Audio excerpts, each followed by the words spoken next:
নমস্কার বন্ধুরা, আমি সাগরিকা। আমার চ্যানেলে সকলকে স্বাগত। আশা করি আপনারা সকলেই ভালো আছেন, আমিও ভালো আছি। আজও আপনাদের সামনে অসাধারণ একটা চিংড়ি মাছের রেসিপি নিয়ে হাজির হয়েছি, যেটা আমার কিচেন গার্ডেন থেকে টমেটো দিয়ে তৈরি করা।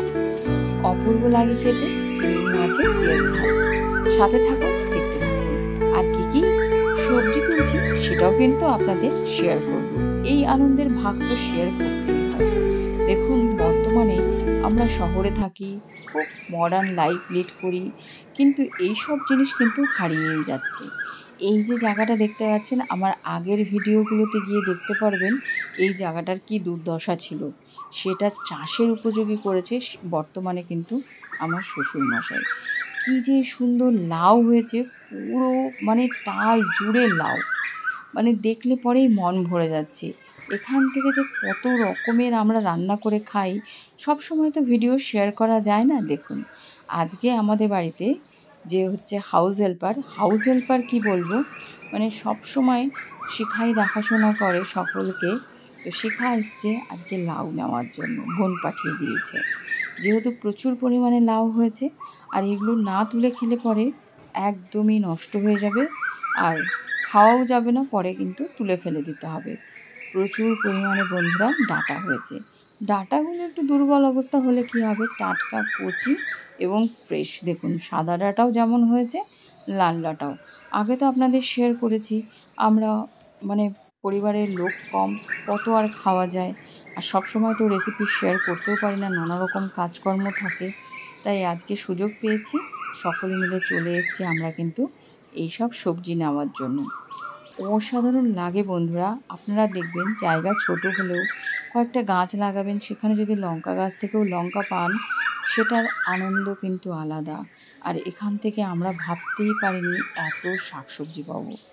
টমেটো নাই নাই করে আমরা 10-12 কেজি এখান থেকে তুলে ফেলেছি, আর ডাঁটাও প্রচুর পরিমাণে 5-6টা তো কচি লাউ তুলেই নিয়েছি। তো আপনাদেরকে ঘরে নিয়ে যাওয়ার পর আমি ভিডিওটা ভালো করে দেখাবো, যেহেতু আমি ক্যামেরা করছিলাম বলে আমি ক্যামেরার প্রকাশ্যে আসতে পারিনি। দেখুন ওরা কি আনন্দ করছে। ডাঁটা নিয়েছি, লাল ডাঁটা, সাদা ডাঁটা, কাঁচা পাকা টমেটো, আর এত লাউ হারভেস্টিং করেছি। এই আনন্দটা আপনাদেরকে তো শেয়ার করতেই হয়। দেখুন, আর বাই দা ওয়ে, সবজি তো শেয়ার করলাম, এবার রেসিপিটাও শেয়ার করছি।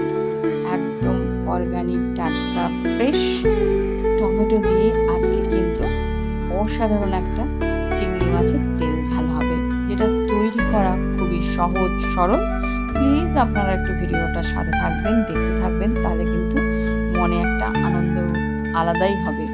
আমার না ভিডিওতে একদম ভিউ হয় না, জানি না কেন হয় না। তবে শুরু করা যাক। হাজবেন্ড নিয়ে এসেছিল একদম জাম্বো সাইজের গলদা চিংড়ি। তো ভাবলাম গাছে যখন টমেটো রয়েছে, একেবারে দেখুন এই মুহূর্তে বেশি কিন্তু পরিশ্রম করতে ইচ্ছা করে না রান্না বান্নার জন্য। চটপট রান্না হবে, অথচ টেস্টি হবে, সময় কম লাগবে। এখানে আমি নিয়েছি 600 গ্রামের মতন চিংড়ি মাছ। গলদা চিংড়ি ছিল, দুটো পেঁয়াজ সুন্দর করে কেটে নিয়েছি। দেখুন এই যে বোম্বাই লঙ্কাগুলো বলে, ওটা কেটে নিয়েছি। 3টে টমেটো, কাঁচা লঙ্কা, চিংড়ি মাছ কেটে ধুয়ে পরিষ্কার করে নিয়েছি। সাথে কিন্তু পাটাও রেখে দিয়েছি, পাতে কিন্তু প্রচুর পরিমাণে শাঁস হয়। আর বন্ধুরা এখানে দেখুন একটা মশলার মিশ্রণ তৈরি করে নিয়েছি। জিরে দিয়েছি 2 চামচের মতন, একটা রসুন, পরিমাণ মতন আদা দিয়ে মিক্সিতে আমি পেস্ট করে নিয়েছি। আপনারা চাইলে পরে শিলপাটায় বেটে নিতে পারেন। এবার চিংড়ি মাছটা যেহেতু একটু ভেজে নেব, সামান্য পরিমাণে লবণ এবং হলুদ দিয়ে মেখে নিচ্ছি। চিংড়ি মাছ দেখুন বেশি ভাজাভুজির দরকার নেই, কারণ চিংড়ি মাছ এমন একটা মাছ, বেশি ভাজবেন তো একেবারে রবারের মতন শক্ত হয়ে যাবে। তো গ্যাসের চুলোটা জ্বালিয়ে দিয়ে কড়াইটা বসিয়ে দিয়েছি, তাতে আমি সর্ষের তেল দিয়ে দিচ্ছি। সর্ষের তেলটাই দেবেন এই রান্নায়, কিন্তু সর্ষের তেল দিলে পরেই বেশি ভালো হয়। না পেলে পরে তো কোনো কিছু করার নেই, তখন আপনারা কিন্তু রিফাইন অয়েলও ব্যবহার করতে পারেন। তেলটা দেখুন ভালো করে গরম হয়ে গেছে, আমি চারিদিক স্প্রেড করে দিয়েছি। এবার আমি চিংড়ি মাছটা ছেড়ে দিচ্ছি, একের পর এক চিংড়ি মাছ, সম্পূর্ণ চিংড়ি মাছগুলোই ছেড়ে দিচ্ছি বন্ধুরা। বেশ বড় সাইজের চিংড়ি মাছটা এবং টাটকা ফ্রেশ কিন্তু। এবারে হালকা করে ভেজে নিতে হবে। দেখুন চিংড়ি মাছ ভাজা এমন কোনো ব্যাপার না, সুন্দর করে ভেজে নেবেন। তো যেহেতু মোটা, মোটা পাগুলো ছিল ওই জন্য চিংড়ি মাছের পাগুলো ফেলে নিই। এতে কিন্তু শ্বাস ভরা থাকে। চিংড়ি মাছ যখন একটু কালার চেঞ্জ হয়ে যাবে তখনই ভাববেন চিংড়ি মাছটা ভাজা হয়ে গেছে। এইভাবে উল্টে পাল্টে সুন্দর করে ভেজে নিতে হবে। চিংড়ি মাছ রান্না করা কিন্তু সবচেয়ে সহজ এবং সরল। এই রান্নাগুলোতে বেশি একটা সময় লাগে না। ঝটপট রান্না হয়ে যায়। আর তেমন একটা মশলাপাতিরও দরকার হয় না। একটা আলাদা রকমের স্বাদ চিংড়ি মাছের। মাছ ভাজা কিন্তু তুলে নিয়েছি। এবার ওই মাছ ভাজার তেল ছিল তার মধ্যে আমি ফোড়ন দিয়ে দিয়েছি। সাদা জিরে, কয়েকটা এলাচ, দারচিনি এবং লবঙ্গ দিইনি। এখানে কিন্তু জায়ফল দিয়েছি আর একটু তো আপনার শুকনো লঙ্কা। দেওয়ার পরে যে কেটে রেখেছিলাম বোম্বাই লঙ্কা, টমেটো, তারপরে আপনার পেঁয়াজ সব একসঙ্গে দিয়ে দিয়েছি। দিয়ে ভালো করে কষিয়ে নিতে হবে যাতে কোনো কিছুর কাঁচা গন্ধ না থাকে। তো এইভাবে গ্যাসের ফ্লেমটা মিডিয়াম ফ্লেমেই রাখবেন। ভালো করে সুন্দর করে এইভাবে আপনাকে কষিয়ে নিতে হবে। এবারে আমি এখানে ৩ চামচের মতন মসলার যেটা পেস্ট করে রেখেছিলাম সেটা দিয়ে দিচ্ছি। দেখুন একেবারে ঝামেলাবিহীন একটা সহজ সরল রান্না। যারা সদ্য, সদ্য রান্না শিখছেন তারাও কিন্তু এই রেসিপিটা অনায়াসে করে ফেলতে পারবেন। একদম ঝামেলাবিহীন, খুবই টেস্টি হয় খেতে। তো দেখুন এইভাবে সুন্দর করে মিডিয়াম ফ্লেমে এবারে সামান্য ওই মসলা ধোয়া বাটির জল আমি দিয়ে দিচ্ছি। দিয়ে জল দিয়ে আপনাকে কষাতে হবে।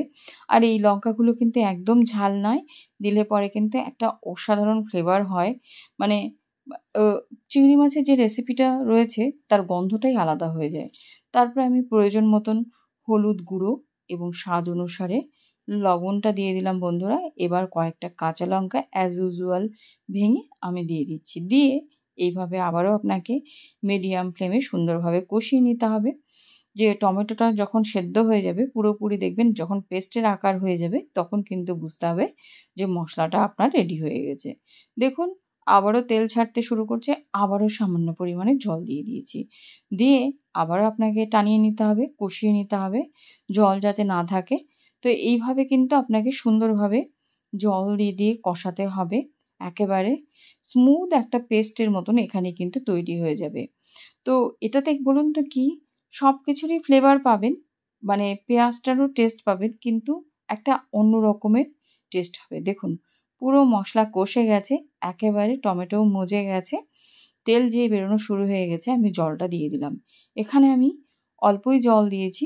ছোট কাপের ১ কাপ আর ১/২ কাপ, ১.৫ কাপ মতন জল দিতে শুরু করে দিয়ে যেই বলক উঠতে শুরু করে দিয়েছে, অর্থাৎ এরকমভাবে যখন বলক উঠবে ফ্লেমটা কিন্তু নো ডাউট এখন হাই ফ্লেমে রাখবেন। চিংড়ি মাছটা কিন্তু সঙ্গে, সঙ্গেই দিয়ে দিতে হবে। চিংড়ি মাছ কিন্তু ওভার কুক করা যাবে না বন্ধুরা। তো দিয়ে তারপরে আপনাকে সমস্ত রকম দেখুন আমি ওই পাগুলো রেখেছিলাম সেটাও দিয়ে দিয়েছি। দিয়ে এবারে কিন্তু আপনাকে মিক্সড করে নিতে হবে এইভাবে। একেবারে ফ্লেম কিন্তু হাই ফ্লেমে রাখবেন, মিডিয়াম ফ্লেমে রাখবেন না। একেবারে মাখো, মাখো হবে রেসিপিটা। যেহেতু টমেটো দিয়ে তেল ঝাল অসাধারণ লাগে খেতে বন্ধুরা।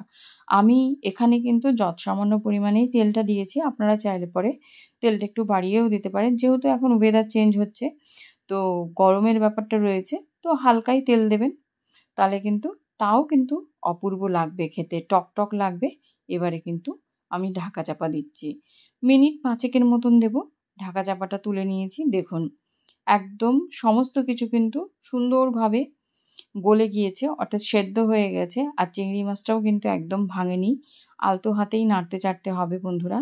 এবার টমেটো যেহেতু একটু টক থাকে, অতি অবশ্যই কিন্তু একটু চিনি দিয়ে দেবেন। তাহলে একটা ঝাল, মিষ্টি, টক অসাধারণ লাগে বন্ধুরা।